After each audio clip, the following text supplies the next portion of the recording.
Through the cedar, the breeze murmured. Trees that bordered Beckett's edge. Ranch with a hint of pine fragrance. In ancient soil, it was the type of. Nothing new was promised this morning. The same lengthy calm rituals. Shadows that extend across wooden fences. And the same man who was the first to rise. Raymond Beckett made precise movements as. The training yard was cleaned by him. Sturdy, Abe's hands from decades of. Experience his dominion was the ranch. And the disciplined, obedient, purebred dogs were his soldiers' champions he had trained. Here, the national champion's name was once. Carrying weight in each large dog. Circuit in the nation, but this narrative is about a little girl, not about him. Cross-legged, sitting close to the edge of the fence, eyes silently observing. Emma Beckett's age was 8 years too old for her. Grandchild, his only child, son who is now employed in a distant city, went, leaving Emma to develop here, in the custody of her grandfather, her mother. A ghost is a subject that has never been discussed. Emma continued to wonder about him. She would gaze at the elderly every night. Picture hidden in her book of stories, the one where her mom's grin is captured in a happier period, and each morning she would inquire, the same query in various formats, wishing her grandfather would respond, differently only once, but he didn't do it until one evening. He briefly believed she wasn't paying attention when he mentioned anything that forgot, but Emma remembered, and it altered all of Raymond Beckett's. Not a tough guy all the time, but somewhere along the way, honor and morality have made him as hard as clay baked in the sun. He grew raised in an era when power was. His strength was law and silence. He constructed a reputation for maintaining discipline and custom in the canine community. He was legendary. He was dreaded in his family. When his son David fell in the water years ago, Lily's free-spirited love, erratic and not at all like the women. For his lone kid, Raymond had envisioned. He continuously and loudly objected, and when Raymond drew a picture of David picking her nevertheless, line that they all were afraid to cross what started as tension gave way to distance, separation into quietness into arrangement. Emma had just been a young child. When her parents divorced, her father brought her broken back to the ranch, and resentful, unwilling to discuss her mother disappeared from there. Life like a mid-story chapter that has been taken out. Raymond thought he was defending Emma's family name, is protecting her from regardless of what he perceived as failure. However, Emma perceived absence rather than failure. Void that bedtime tales were unable to bridge. At every turn, she inquired about her mother. Chance when eating in the truck on. How to feed dogs while brushing their teeth. Out of the collie's thick coats. Always in the same gentle tone. A chilly hush was heard. Afterward, one evening while collaborating with the youthful handlers at a tiny town, Raymond's statement, not to her but to one of the guys is having difficulty training his dog. If my girl had ever defeated, perhaps I would have allowed her to enter the ring, visit her mother at any time she desired. Thought Emma hadn't heard it, but she did. That statement hung on her like a. She turned it over in her hidden treasure. 1,000 times in my memory, memorized each word for each pause, as a promise rather than a challenge. And something blossomed in her heart. Determination, disobedience, and complete. Emma didn't discuss what she'd. Not to her grandfather. Not to her. She heard. Father over the phone during their quick weekend conversation. Not even the pets she trusted answered her calls. With all of her childhood secrets, she just preserved it. The phrases served as her compass if I had ever been beaten by the girl in. Perhaps the ring is a challenge, but to Emma, more than that, it was the initial door, regardless of its size or fragility, that had ever been accessible to her mom. For the very first time, she felt she had a way, yet she was helpless, impossible, even though it can appear to exist. That was sufficient from that evening on. Emma changed, not in overtly noticeable ways, but in that transforms a person from internally. She began to awaken earlier, observing the morning rituals with increased concentration, imitating the hand signals. Her granddad used to study the dogs, not only the way they moved, but also the way they. She read old books for hours, instructional guides in the storage shed, using her tiny hand to trace faded diagrams. Fingers, she muttered instructions to herself at night, honing her tone and stance in front of the mirror when nobody was. There were no trainers available to provide guidance. Her lack of mentors encouraging her simply. Perseverance in a young girl's. A strong sense of longing permeates every syllable. Emma didn't know what day it was when she talked, would arrive, or how she would get there. However, she understood the goal she was pursuing. Wasn't attempting to take home a ribbon, but attempting to win a child's reunion. Like her, that type of optimism was more powerful. More than any award the initial issue Emma faced was straightforward yet intimidating. She didn't possess a dog that isn't her grandfather's. Carefully conditioned shepherds.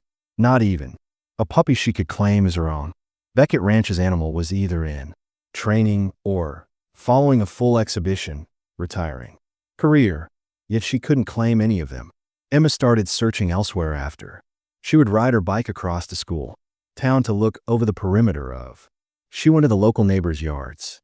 Refuge numerous times, the volunteers began calling her by name. She inquired at the farmer's market, strangers if they had dogs that they no longer want the majority. Said no, while some pied and others smiled courteously. Emma didn't stop her, though one rainy. While traveling a longer route in the afternoon, she left an abandoned lot behind on her way home. An historic car dealership. There, partially concealed by collapsed.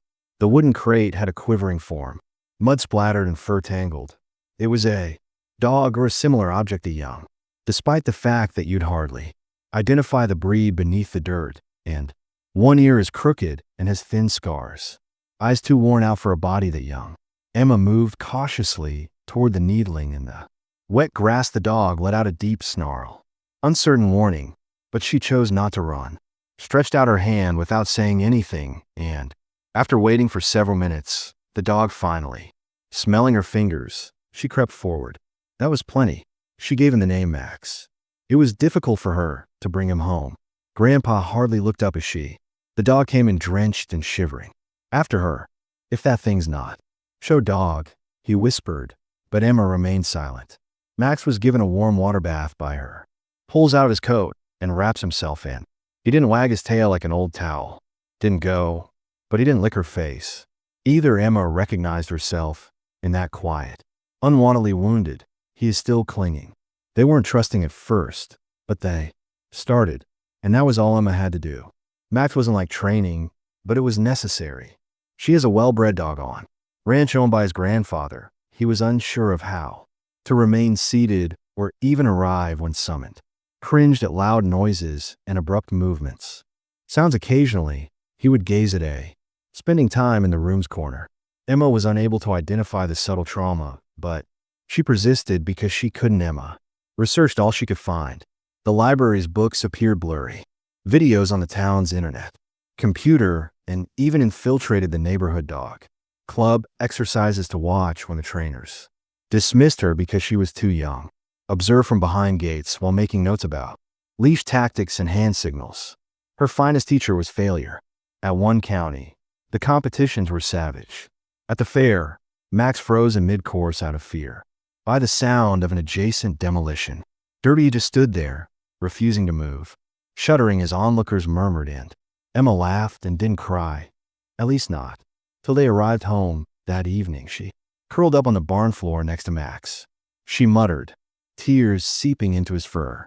To him, as she pictured her mom, may have once murmured to her, "It's all right, we're learning."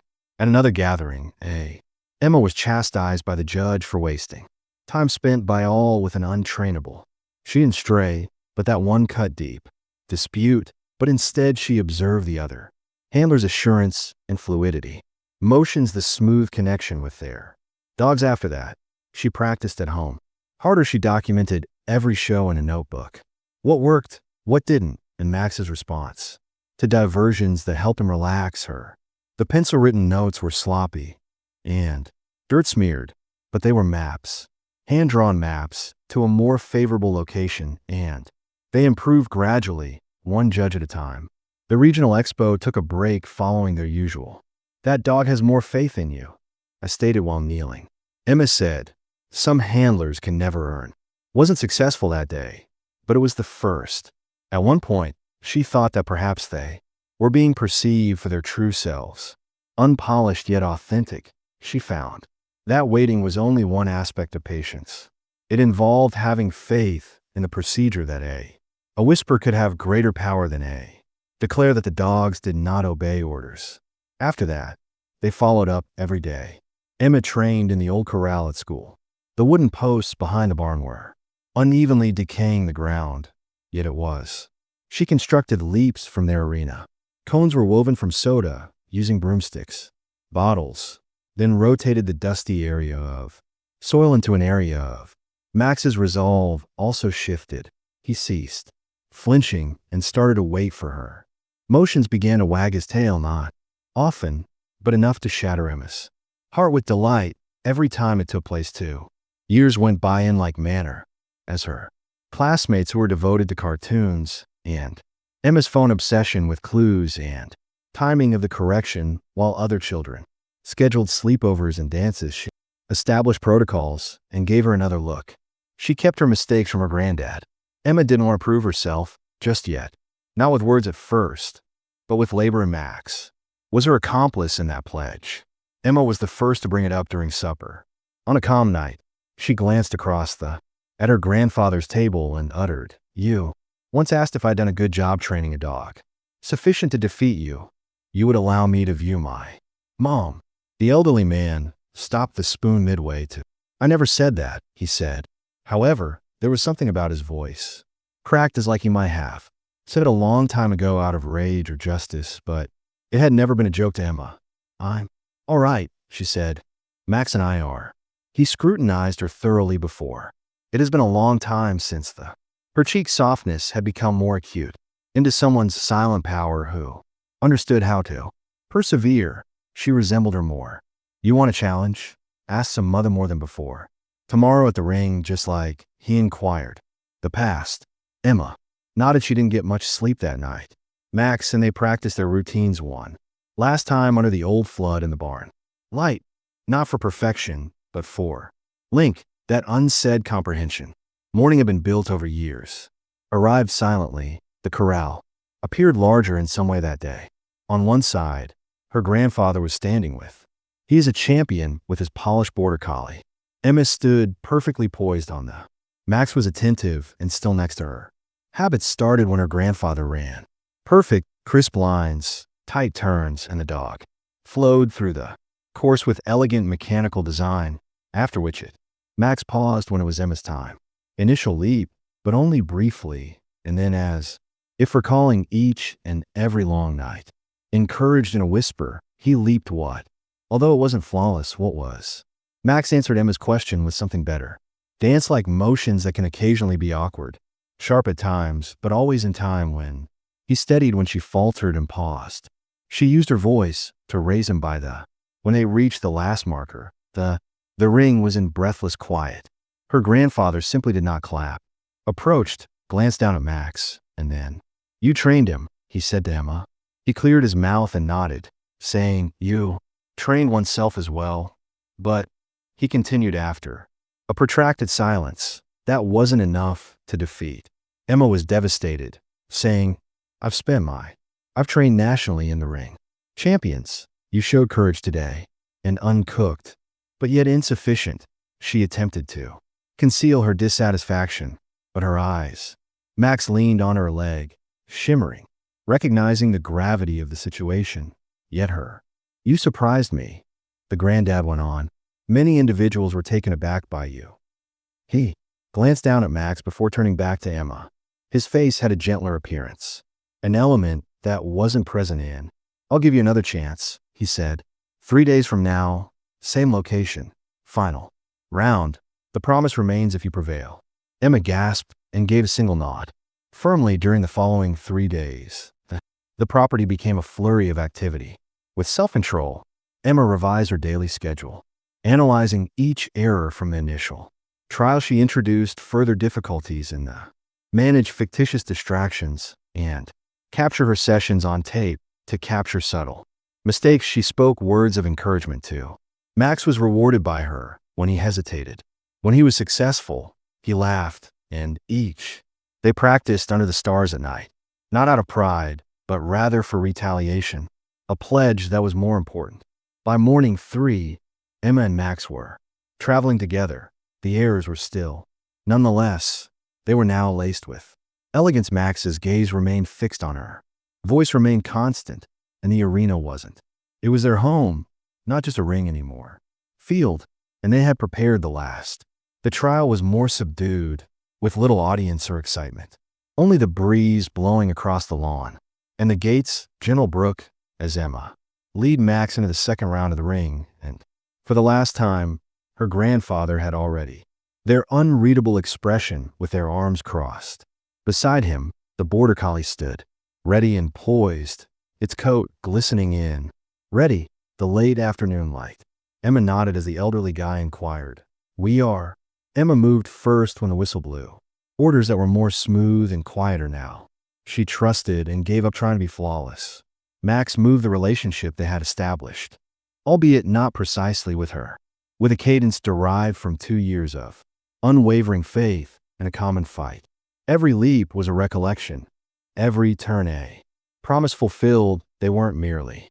They were performing while narrating their story, one step at a time. Upon arriving to the last task, a guided retrieval of Max, Emma paused, didn't say anything, and just. Max turned and ran as he stared at him, collected the appropriate item, and arrived, alert with a soaring backtail and high ears. Completed there were only 2 judges and no cheers. Her heart was still pounding in the quiet. Grandfather initially remained silent. He simply approached and knelt next to. Max softly runs his rough fingers over. "This dog is the shepherd's ears." Another item, he glanced up at Emma. "You are also Emma, and your mother, I believe, would feel pleased that I allowed you to understand that for a very long time." For a minute, they simply stood there together, 3 generations apart, but at last. "I was mistaken when we met in the same location. Ultimately mentioned your mother regarding you. She never did." Emma gulped hard. She said, "Stopped inquiring about me. Dad was told not to allow me see her by you. However, I must know," he said, "and you will." Emma remained silent for a while. She continued, saying, "It was never simply about demonstrating my ability to train a dog. I wanted us all to be a family once more, in one location, arguing, laughing, and eating." Despite everything, she glanced at Max, who obediently sat at her feet after her mother departed. "Everything broke, and I believed perhaps I could do something significant enough, something that would be impossible, matter that love might yet triumph." Despite everything, her grandfather gulped, and this time he didn't have any response, only tears welling up in the edges of his weary eyes that night. The following day, he made the call personally. Emma's mother was waiting at the gate. She walked carefully rather than running. Gradually, Max at her side, and when they acknowledged at last that it wasn't merely a reunion had started a year ago. Subsequently, the tiny wooden sign at the farm's entrance no longer reads only training grounds at Beaumont. It had been repainted in a gentle shade of blue and white. The canine center of Max and Emma. Emma came up with the connection, but her grandfather himself carved the letters. The ancient, empty barn now reverberated. Amid laughter and barking, all dogs, breeds completed obstacle courses, while parents and kids looked on, cheered and educated Emma, who is now 10, taught a younger children's lesson every. Max was still by her side on Saturday, grayer, now around the muzzle, but it's still sharp. Equally devoted, her mother assisted in planning classes on the weekends, and her father now, home more frequently, oversaw the everyday procedures with her grandfather, who had gotten warmer but quieter. The man who once thought that one had to earn love via compliance now observe his granddaughter teaches that trust originated from first listening to Max, who had previously been just a nameless stray, was now in the center of a location where families discovered happiness, once more a location where obstinacy give way to healing and gentleness was a decision, not a miracle. Every day, one evening while the sun was setting, Emma sat on the porch beyond the hills, Max's head resting in her lap, the chilly. As the wind blew past them, We succeeded. She said, Max, he didn't wag his tail, he simply closed his, without moving eyelids, and slept in total tranquility. And Emma traced her tenderly while crying. Cheeks muttered once more, thank you for having faith in me when others had given up. Because even if he was unable to respond, has always been aware because he was aware that we're at last at home.